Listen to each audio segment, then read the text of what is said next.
안녕하십니까, 황혜실입니다. 서울 양평 고속도로 종점 변경 논란과 관련해서 김건희 특검팀이 새로운 스모킹건을 발견했습니다. 국토부의 비공개 타당성 조사 용역 착수 보고 당일에 김건희 모친 최은순 씨가 자신이 소유한 병산리 일대 토지 정보를 열람한 사실이 확인된 건데요. 애초에 거론조차 되지 않았던 병산리 안은 그로부터 2달 뒤에 대안으로 등장을 했고 결국엔 최종 노선으로 확정이 됐습니다. 우연이라고 치부하기에는 시점이 너무 공교롭고 정확하고 노골적입니다. 이쯤 되면 김건희 일가는 단단히 해먹을 결심으로 윤석열을 대통령으로 만들기 위해서 목숨을 걸었구나라는 생각이 듭니다. 8월 25일 끝장 뉴스로 더 재밌는 이야기들 풀어보도록 하겠습니다.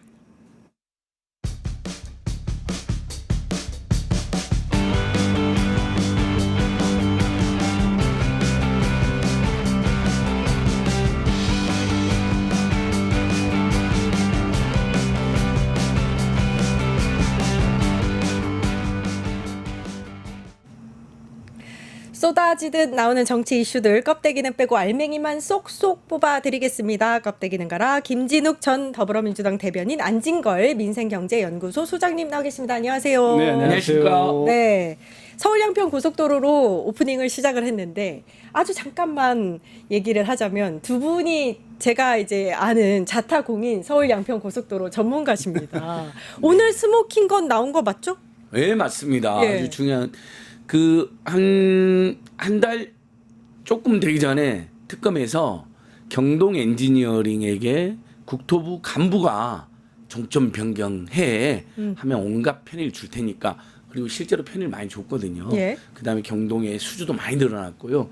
그게 이제 1차 스모킹건이라면, 근데 특검은 그걸 부인했습니다. 왜냐하면 그게 알려지면 안 되거든요.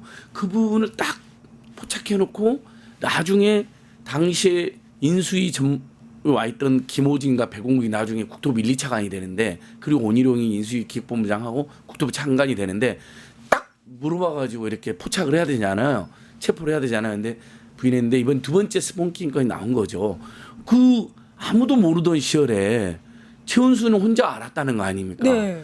뭐 검색도 굉장히 구체적으로 했던 것으로 지금 알려지고 있거든요. 막 필지마다 다 알아보면서.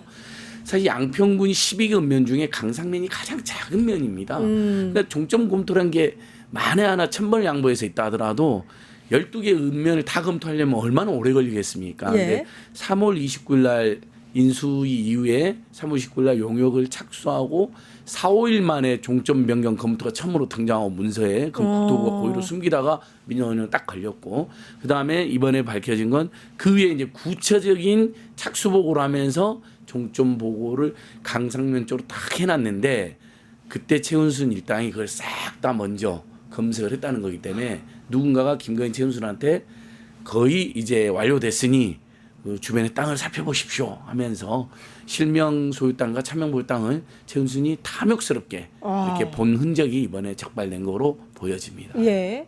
당시에 경기도 대변인이셨기 때문에 네. 잘 알고 계시죠, 이 사안? 잘 알죠. 이 사안은 너무나 잘 알고, 특히 이 사안 때문에 가장 피해를 본 건 역시 또 국민이었다. 예. 지금 경기도 양평 쪽에서 이 사업이 추진되기를 기다렸던, 특히 이 서울 동부 지역, 경기 동부 네, 지역 맞습니다. 이쪽에 계시는 주민들은 예탐 연재까지 한 2년 이상 걸렸었거든요. 근데 그 사업이 지금 3년째 올스탑 됐잖아요. 네. 그러면 이건 누구 피해냐? 결국은 국민이 피해를 볼 수밖에 없었다. 이번에 특검에서 저는 딱 하나만 잘하면 된다고 봅니다.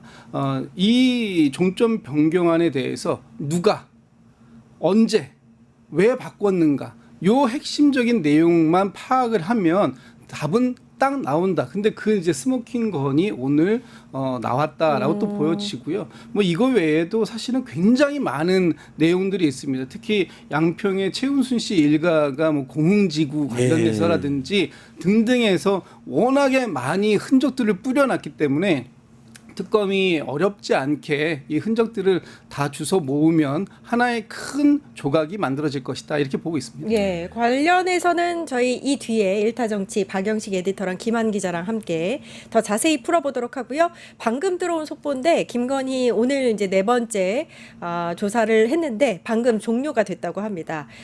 조서 열람 종료 시점이 조사 시작 6시간 30분 만인데요. 대체로 진술을 거부했다고 합니다.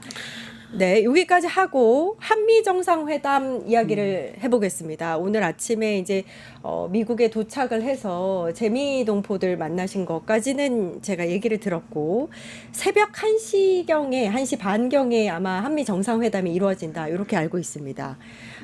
그 앞서서 이제 한일 정상회담부터 했잖아요. 이 한일 정상회담에서 굉장히 기대했던 것보다 더 이렇게 정상회담 관련한 언론 발표문이 나와서 네. 평이 저는 매우 좋은 걸로 알고 있거든요. 굉장히 성공적인 회담이었다 이렇게 평가를 할 수 있을 것 같아요. 일단 이재명 대통령이 취임한 지 이제 2달이 좀 지났습니다. 그 사이에 지난 6월 달에 캐나다의 G7 다자 회의를 참석하시고 이번에 양자 회담은 처음으로 일본하고 하게 된 거죠.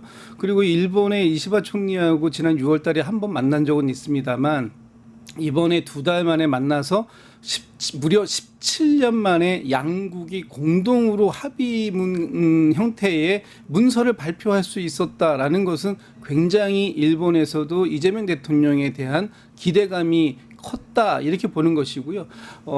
이재명 대통령이 일본에 방문하기 직전에 있었던 사안이 두 가지가 있는데 첫 번째가 8.15 경축사 여기에서 일본과 우리는 마당을 같이 쓰는 이웃 관계이기 때문에 굉장히 협력 관계를 중요하게 해야 된다라는 부분 또 과거사는 과거사대로 미래지향적인 부분은 미래지향적인 대로 추진할 것이다라고 말씀하시고 그리고 직전에 요미우리 신문하고의 인터뷰가 있었는데 이 인터뷰가 일본의 조야에 있는 분들, 정계에 있는 분들한테 상당히 큰 임팩트를 줬다 그래요. 왜냐하면 이재명 대통령이 그동안 일본에 대한 어떤 발언들을 하실 때 상당히 센 발언들이 많았다. 그래서 사실 걱정이 되게 많았는데 이번에 이재명 대통령의 어떤 일관된 입장 일본과의 협력 관계를 우선시하겠다. 그 다음에 과거사는 과거사 문제대로 가지고 가되 협력적인 관계에 있어서는 실용주의 부분을 잘 챙겨가겠다라고 하는 이 두 가지 관점이 너무나 잘 드러났다. 그래서 일본 사람들이 이번에 그 이재명 대통령의 방문에 대해서 상당히 긍정적인 평가를 했고 뜻밖에도 이시바 총리가 이재명 대통령께 트럼프 대통령을 만나서 이렇게 하면 좋겠다라는 또 조언도 아낌없이 줬다라는 것을 통해서 상당히 호평해도 될 것 같다라는 생각이 들어요. 윤석열은 굉장히 이렇게 굴욕적으로 했다면 우리 이재명 대통령은 이시바 총리랑 대등한 관계에서 뭔가 이렇게 굉장히 사이좋은 모습을 보이는 윤석열 듯해서 기시다 이 당시에는 그쵸. 윤석열이 박박 기시다 왔다라는 풍자가 돌았고 당시에 실제 저희들이 풍자를 했고 비판했죠. 네네네. 그리고 도대체 뭐 막 술도 엄청 먹었다는데 왜 술을 먹습니까? 한일 간에 다뤄야 될 현안이 많고 요구할 것도 있는데 그냥 대등하게 협상을 하면 되죠. 그러면서 기시다가 당시 일본 언론 보면 뭐 한국에 할 말 다 있다. 심지어는 독도 뭐 핵 오염수 문제 다 이야기했다라는 의혹이 제기됐잖아요. 저는 나중에 내란 특검이나 김건희 특검이 윤석열이 일본에 가서 무슨 짓을 했는지도 한번 밝혀져야 된다고 보는데요. 뭐 외교 관계라는 게 예민하기 때문에 조심스러웠지만 거기에 비하면 이재명 대통령 아주 당당하고 수평적이고 또 굉장히 공개적이고 투명하게 다만 지금 이제 한일 역사 문제 정의로운 해결을 요구하는 시민사단체나 종군위안부 피해자 단체들은 구체적인 사과 요구나 일본의 더 전향적인 더 적극적인 사과와 어떤 식민지배에 대한 배상이 빠졌다. 사실 뭐 잘 알려진 군함도와 관련해서도 강제징용의 피해자 원래 유네스코에 넣겠다고 약속해놓고 가보면 그냥 일본의 근대화의 상징으로만 되어 있거든요. 근데 아마 저는 이재명 대통령께서 처음부터 지금은 특히 일본은 첫 만난 자리 두 번째 미국과 협상 전에 한일이 공동으로 협력해야 되는 것이 너무 중대해서 그 부분을 뒤로 미룬 게 아닌가 이렇게 싶습니다. 그래서 시민사회단체들의 비판은 정당하지만 또 그런 점들을 감안해 주시고 두 번째 그러면 이재명 대통령 아무런 과거사 언급을 안 했느냐? 그렇지 않습니다. 요미우리 신문을 자세히 분석한 우리 일본 전문가들 제가 번역이랑 보니까 과거에 아주 큰 잘못을 했는데 우리가 지난 정권이 합의한 걸 함부로 뒤엎기는 어렵겠지만 그래도 일본은 제대로 사과해야 된다. 진짜 잘못했으면 미안하다고 계속 말하는 게 맞지. 한 번 했으니까 나 안 해. 이런 태도는 대단히 잘못됐다는 지적을 정확하게 한 거로 나옵니다. 저도 그 신문 번역본을 봤는데요. 예, 예. 그다음에 두 번째 이시바랑 김대중 오부치 선언 계승을 한 게 언급이 되잖아요.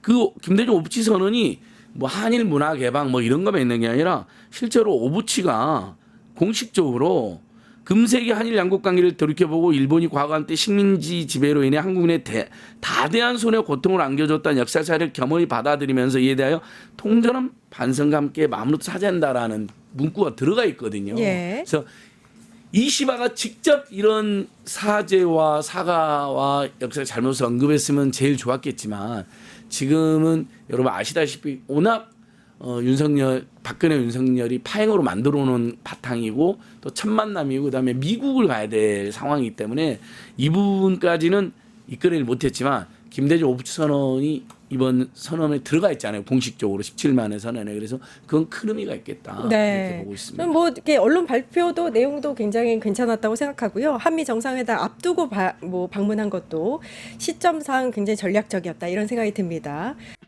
유튜브 구독하고 실시간 채팅에 참여하시면 2000 TTCO를 드립니다. 참여 방법은 통통물 어플을 다운로드 하신 다음 회원가입과 로그인을 해주세요. 마이페이지에서 나의 회원 고유번호 코드를 복사해주세요. 유튜브 라이브 실시간 채팅창에 복사한 코드를 한 번만 입력하면 준비 끝! 이제 채팅에 참여하시면 TTCO를 드립니다. 지금 참여하세요.